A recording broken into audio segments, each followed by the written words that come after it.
Saudara-saudari, marilah kita mendengarkan renungan dengan judul Melayani seperti Yesus, yang berdasarkan pada Injil Yohanes bab 12 ayat 24 dan 26a. Aku berkata kepadamu, sesungguhnya jikalau biji gandum tidak jatuh ke dalam tanah dan mati, ia tetap satu biji saja.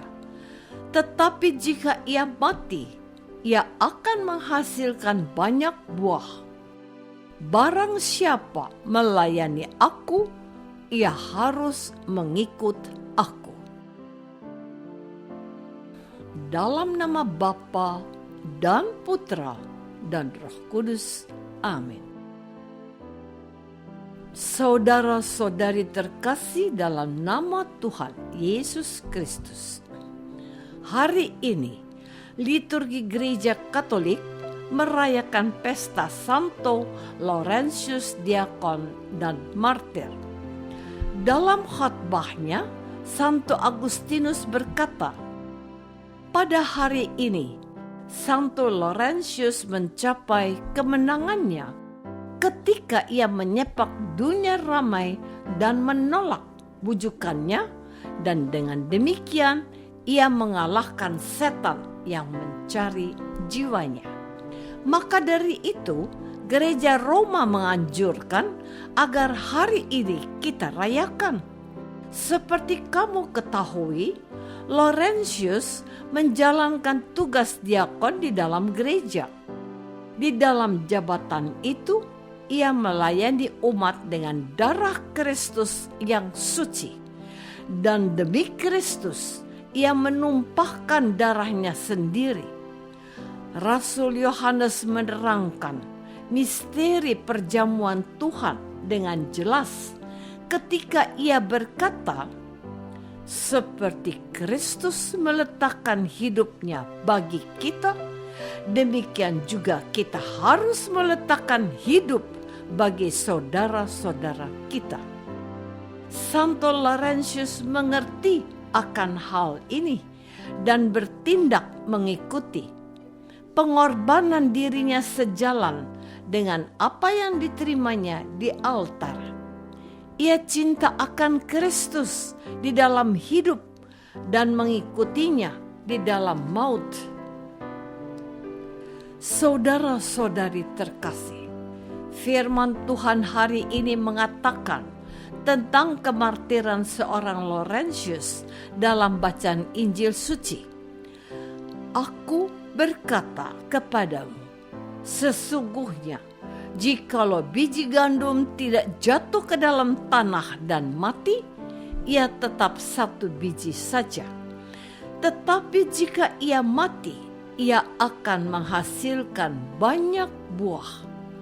Tuhan Yesus sedang mengatakan tentang arti dari sengsara dan wafatnya di kayu salib, dan ia mau para muridnya mengikuti jejaknya.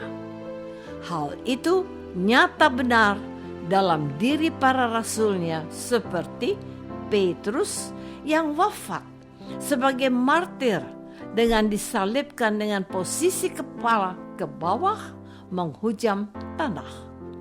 Juga diikuti para pengikut Yesus yang lain yang dimartirkan.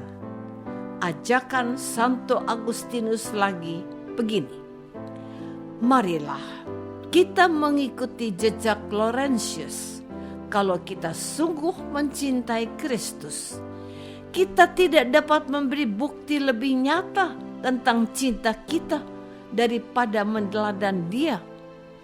Kristus menderita bagi kita dan meninggalkan contoh bagi kita agar kita mengikuti jejaknya.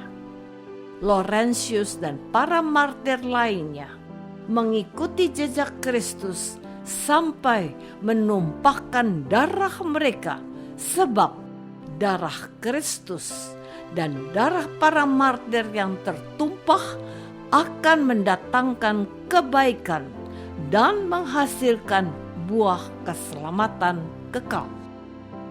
Saudara-saudari terkasih, inilah yang diminta oleh Tuhan Yesus kepada setiap orang Kristen tanpa kecuali. Barang siapa melayani aku, ia harus mengikuti aku, dan di mana aku berada, di situ pun pelayanku akan berada. Barang siapa melayani aku, ia akan dihormati Bapa-Ku. Ada 3 hal yang dikehendaki dan dijanjikan oleh Tuhan Yesus.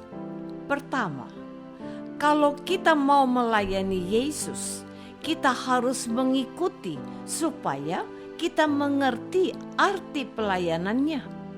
Pelayanan seorang anak Allah yang mau menjadi sama dengan kita. Dia datang ke dunia dan memasuki serta mengalami kehidupan kita yang sangat manusiawi. Dia memberikan arah dan teladan bahwa yang terbesar adalah orang yang mau melayani. Betul sekali bahwa Tuhan Yesus datang bukan untuk dilayani, melainkan untuk melayani. Melayani adalah tugas seorang diakon yang bernama Laurentius. Ia melayani umat atas perintah Paus pada masa itu dengan menjadi pembagi keperluan sosial bagi mereka yang membutuhkannya. Laurentius dengan senang hati dan kesetiaan melaksanakan tugas yang dipercayakan kepadanya oleh Sri Paus sendiri. Kedua, Laurentius sudah melayani Yesus yang diimaninya dengan mengikuti Dia, dan ia juga telah menyerahkan hidupnya untuk Yesus. Ketiga, bahwa pelayanan yang dikerjakan oleh Laurentius sangat terhormat, dan untuk itu kemartirannya dihargai dan dihormati Bapa. Saudara-saudari terkasih, apa relevansi kemartiran seorang diakon yang bernama Laurentius ini bagi kita pada masa sekarang ini? Bahwa tugas pelayanan kepada mereka yang membutuhkan perhatian dan kasih kita umat Kristen masih sangat dibutuhkan oleh banyak orang yang tidak beruntung hidupnya. Melayani masih sangat diperlukan masa sekarang ini. Pelayanan kepada mereka, terutama yang tidak bisa menolong dirinya sendiri, itu adalah prioritas kita. Dalam pelaksanaan karya pelayanan itu, seringkali terjadi penolakan atau bahkan penghinaan. Amatlah betul dan benar bahwa untuk melayani dengan tulus dan ikhlas, di samping perlu ketekunan dan keseriusan, tetapi juga butuh pengorbanan. Pengorbanan waktu, tenaga, harta, dan uang. Di atas segalanya adalah pengorbanan diri sendiri untuk membahagiakan orang lain. Itulah yang dilakukan oleh Santo Laurentius. Ia melakukan tugas yang dipercayakan kepadanya dengan sungguh-sungguh karena cintanya kepada Yesus dalam diri mereka yang dilayaninya. Marilah kita belajar dari Laurentius, mengabdi Tuhan dan melayani umatnya dengan bersungguh-sungguh dan penuh pengorbanan, dan tidak mementingkan keinginan diri sendiri, tetapi kepentingan sesama untuk memuliakan Allah. Wajah Allah dapat kita temukan dalam sesama kita yang menderita. apakah aku sudah meluangkan waktuku untuk peduli dan melayani sesamaku? Marilah kita berdoa. Bapa yang Maha Baik, terima kasih bahwa Yesus sudah berkenan memilih kami untuk melayani Dia. Tumbuhkanlah semangat kami dan bantulah kami melayani Allah dalam diri sesama kami yang menderita. Demi Kristus, Tuhan dan pengantara kami. Amin. Semoga kita semua selalu dinaungi dan dibimbing oleh berkat Allah yang Maha Kuasa. Dalam nama Bapa dan Putra dan Roh Kudus. Amin.